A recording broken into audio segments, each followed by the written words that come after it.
instead of defending it, is there a possibility that you can just have a discussion with somebody and ask them questions about why they have that particular point of view? The millennial generation is as follows. Welcome to Surrounded by Idiots Radio Podcast. Well, welcome back to our little mastermind. This is the Surrounded by Idiots Radio Podcast. Hey, good to be back with you. This is Tony Dufresne, PhD, your longtime host, your host since the very beginning, actually, because it's my damn podcast. Hope things are good. I want to start off this week by saying a couple things about something that's going to be coming up. Now, at this point, it's the 27th of September, and it is a few days before the anniversary of 1 October. 1 October being the tragedy that happened in Las Vegas. And what I want to talk about this week is something that I was talking to my girlfriend about, because she lives there, and actually I live there too, part-time, and I'll go into that. But it's about really what that particular situation taught me and what we can learn about people and about ourselves from these terrible, terrible tragedies.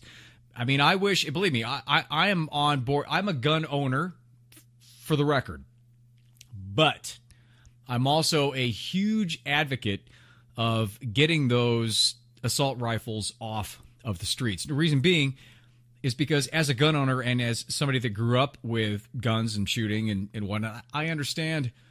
Well, actually, I don't understand the reasons why somebody has to have that. The only reason I can think of is the fact that they're just scared shitless that the government is going to, take their rights away or become like a benevolent despot or something, and they're going to have to fight for rebellion, which is interesting because those are the same people that are actually looking to do the same thing. They're looking to start the fight or the civil war or get out on their own. But that's here nor there, and that's a different thing. What I want to talk about today is Vegas, or Las Vegas, I should say.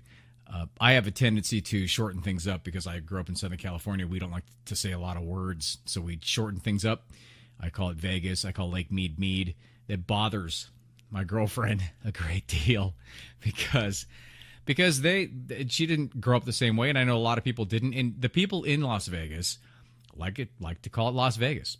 So I'm going to go with that. So what I learned from the 1 October shooting, and just to refresh your memory, if you don't remember, I think it was 58 people that had died from at the Route 91 Country Music Festival right there across from Mandalay Bay, because a psychopath just opened fire on him with an assault rifle from Mandalay Bay for no reason. So I was not there during that time. I was actually here in Scottsdale because I go back and forth. I was there actually the week or a couple weeks before when that same gunman was scouting out the Ogden. He was at the Ogden, which is a hotel in downtown Las Vegas, and it's right next to Life is Beautiful. And actually, I was there with a group of people the night that he was there. So that gave me a little more, I don't know, it connected me more to what was going on. Because I've been going to Vegas for years, and the one thing I want to bring up to you is the fact that in going to Vegas, being from Southern California, I mean, I started when I was 5. I mean, it was like 1970. I know that's going to flip you out in terms of the age thing, but just let that go for a second. It's a fact that I would go, and I would be really throughout my younger years and throughout my my young adult years, it would be that whole what goes on in Vegas stays in Vegas. And it was a party. It was always to the Strip or to maybe downtown. I mean, back when I was going, when I was in my 20s, downtown was a shithole, and most of the time people didn't go there. It was just the Strip, but it was nuts, and people, it was basically just go there and do whatever the hell you want. And that happened all the time. And that's how I was brought up with Vegas. And then what I did was when I got out of college and I was in real estate, I actually did some work. I did some valuations on some apartment buildings in Las Vegas. And it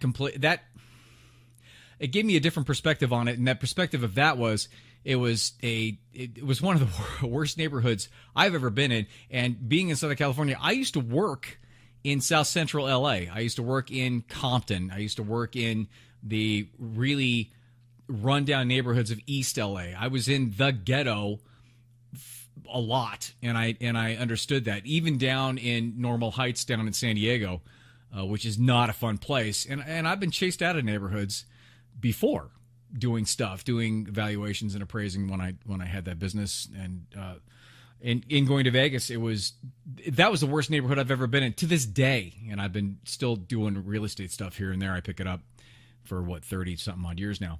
So then, I had the perspective of the Strip is a strip. And then outside of that, it's just a shithole. And then what happened was that got reinforced because a really good friend of mine who actually used to be my old roommate, Ashley, she moved there because she went into a PA school. And that was in Henderson, which is right next to Vegas. But it was out there, and we used to go out there and hang out and stuff. So what happened was that she moved to East Las Vegas, bought a little condo there. And that is not a great place. I mean, it's just a low, it's low, not middle class, but below that, poverty. It's low rent. It's just, people trying to just get by. And it was a mess. And there was a lot of problems out there. And that just reinforced my perception on what Las Vegas was. And up to that time, I just had it in my mind that the Strip was the Strip, and you go there and you do your thing. And even the Strip is gross. If you've ever walked the Strip, I mean, it's just shady. It's just shady shit. And you got to pick your spots. I mean, if you're going to go to the pool parties, you go to the pool parties. If you go to the gamble, you do that. You're with your friends, and you get all fucked up, and you go to O'Shea's, or you go, you go over to One Oak, or you hang out at Chandelier Bar or something. I mean, there's ways to class it up, because there are some really classy places there, and there's ways to just be a drunk, belligerent idiot, which most people do when they go there.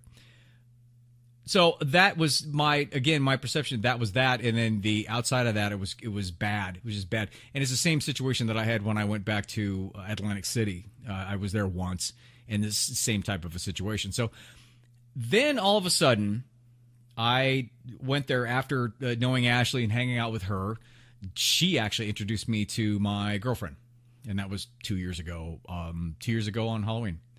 And when we started dating and seeing each other, she lives in a neighborhood there that is actually it's the Beverly Hills, I would say, of Las Vegas, or the Scottsdale of Las Vegas, if being from Phoenix, or you can say it's the Upper East Side of Vegas if you're from New York. It's a really nice neighborhood out there. And her being from there, I got a little bit of a better perspective from it, because I started to hang out with her and spend more time there.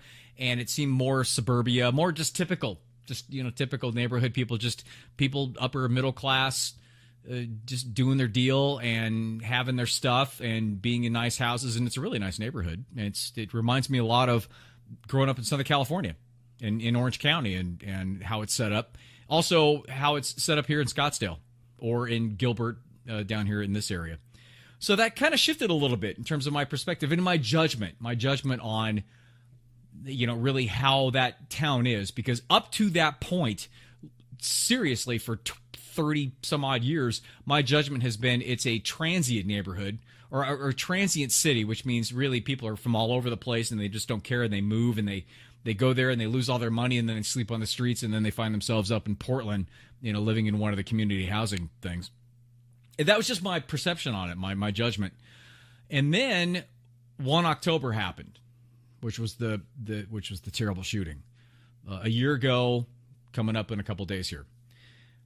And when that happened, two things happened. The first thing was I was not there, like I said, I was here, but when that did happen, I did call immediately when I heard about it, and talk to my girlfriend about that. And she's a very large, she's Italian, Sicilian, and she's a very large family. They're all there. And actually her cousin had a friend of hers that got shot, and he was there. And then I found out that one of the teachers that she works with got shot, or somebody got shot and killed that she knew through somebody else.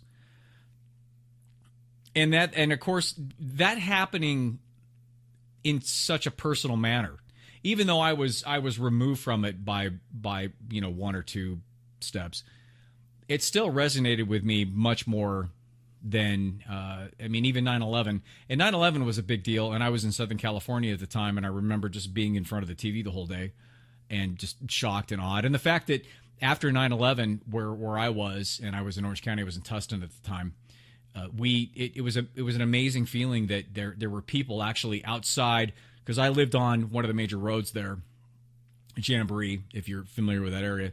And across from there, actually people just showed up. Like tons of people showed up on the corner with big American flags. And we were all trying to console ourselves in that.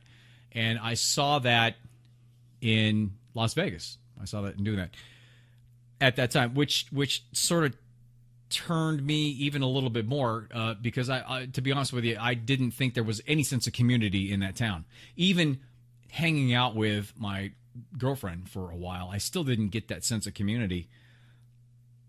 Then what happened was they started the Vegas Strong movement, and then they had the Memorial Garden that they put up, which they put up a garden downtown. If you ever go to Las Vegas, you should go check out the garden. It's very moving.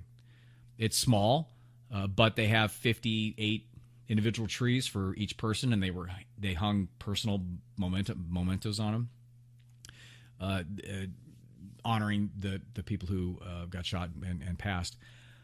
And through that, and through being there, and through experiencing the Memorial Garden that was there, and also we go to the Golden Knights games because we're big. I've been big hockey fan since I had season tickets for the Ducks back in Orange County, and now I'm a big Knights fan, obviously. But even going to the Knights games, I went to a Knights game right after that happened. It was within the week, I think, that happened. And they had a memorial, and it was so moving, the energy, how that community came together. And what they showed me was something that is the whole point of this talk today. And what I'm trying to point out is I had a very long-standing judgment, a perception of a whole bunch of people. Happens to be Las Vegas, the whole city.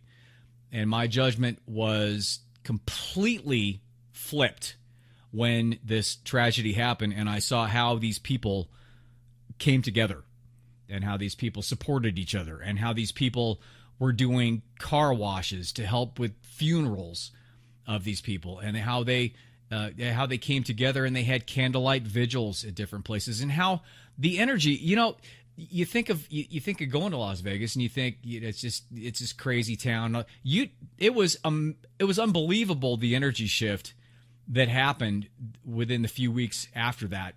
I mean, even with people that came from out of town, if you went down to the Strip, because I was on the Strip probably within the week that this happened, the energy was just completely somber. I mean, it was amazing, the shift that happened in this town because of this. And of course, it's a terrible tragedy, but it takes a lot of people to have a certain feeling about something to create such a tangible shift in energy. A tangible meaning you can almost see it and feel it. And that's what happened. And it was amazing to me. And I feel crappy, really, because it took a horrific tragedy to get me to shift my judgment on something. And my judgment was so far opposite of what it is now in terms of Las Vegas as a community and as a city and as a people. I mean, they are a really solid, tight-knit group. And up to that point, and up to them being challenged with adversity and working through this stuff and coming together and starting the healing process and being kind to each other and doing things for each other when they know that people need help in these situations, even though they weren't there. It doesn't matter if you were there or not. If it's so close to you, or if you know somebody that was involved in something like that, it's a big deal. And I'm not sure if you've ever had that situation. I haven't had it directly, like I said. But this as an indirect thing, even two people removed, it was a very moving experience.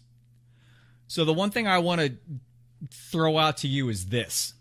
Do you have something that you have a really strong judgment on that regardless of what anybody says, you just stick to that judgment, even though you don't open yourself up to maybe seeing another perspective of it?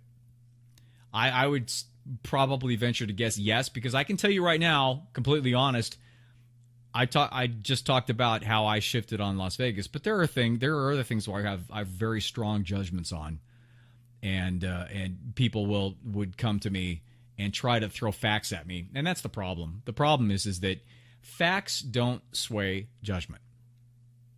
What sways judgment is emotion, and you have to be challenged emotionally to be able to take a look and to see maybe if it works, if that jives with you or not. And that's why this extremely emotional situation in Las Vegas was the one thing that got me to completely shift, to the point where up to that point, which was a year ago, I had no intention of moving out there or anything.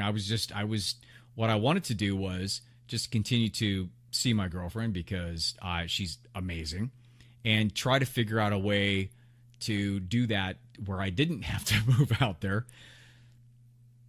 And after seeing that, and understanding that my judgment was wrong, and opening up to the fact that it was wrong, and being flexible and being fluid with that, and being more open to a different way of seeing things, I bought a place.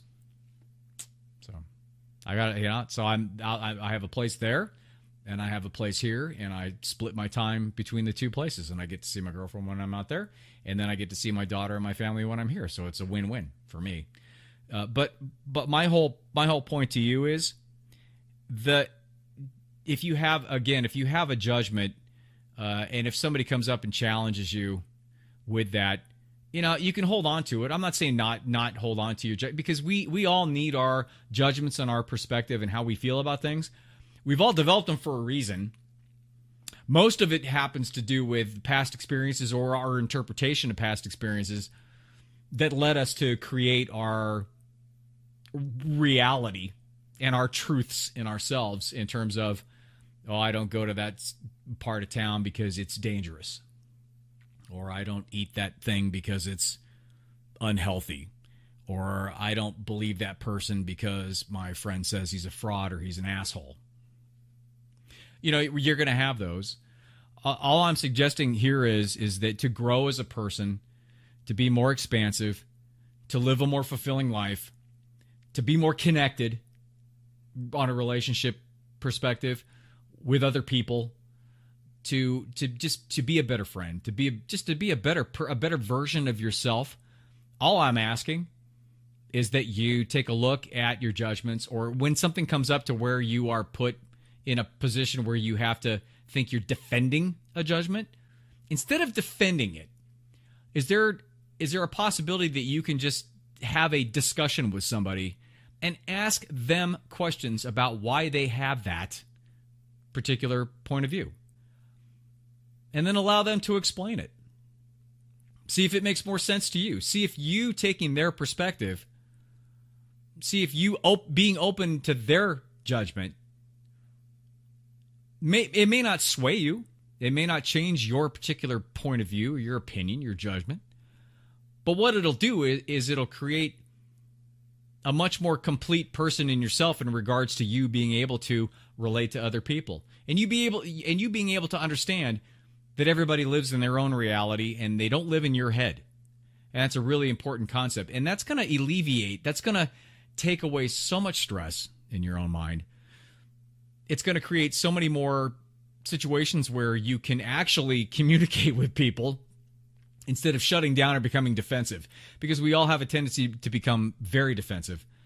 And the one thing I really wish that I could instill in everybody, including myself, is to be less defensive in a lot of different situations. And that's what I want to say. So my lesson in terms of my entire judgment shift on Las Vegas, because I saw the humanity and it is what I would challenge you to do in whatever comes up in your own life. I hope that makes some sense to you. If you have a story, I would love to hear it. If you want to talk to me, it's Tony@javabud.com. You can go to the website, javabud.com. You can buy the book there if you want. You can go to Amazon. There's also a freebie there if you want to get that. You can listen to on iTunes, Stitcher, and SoundCloud. I'm going through a major revamp on the podcast stuff. Over the past 3 years since I've started this, there's been major advances in podcasting and distribution and all that kind of stuff. So I'm going to start looking into different ways of doing this, and also doing mobile podcasting too. I've kind of set it up to where I can do some impromptu stuff. So anyway, stay tuned for that. I would hope that when 1 October comes around, even if you're in one of the 100 countries that are not the United States, that you guys listen to me, that you would just take a quick 10 seconds on the 1st of October, and just think to yourself maybe what judgments you're holding on to, or maybe somebody you care about a lot that you can call and just say hi to, because that's really what it comes down to. Hope things are well, and I will talk to you next week. Bye.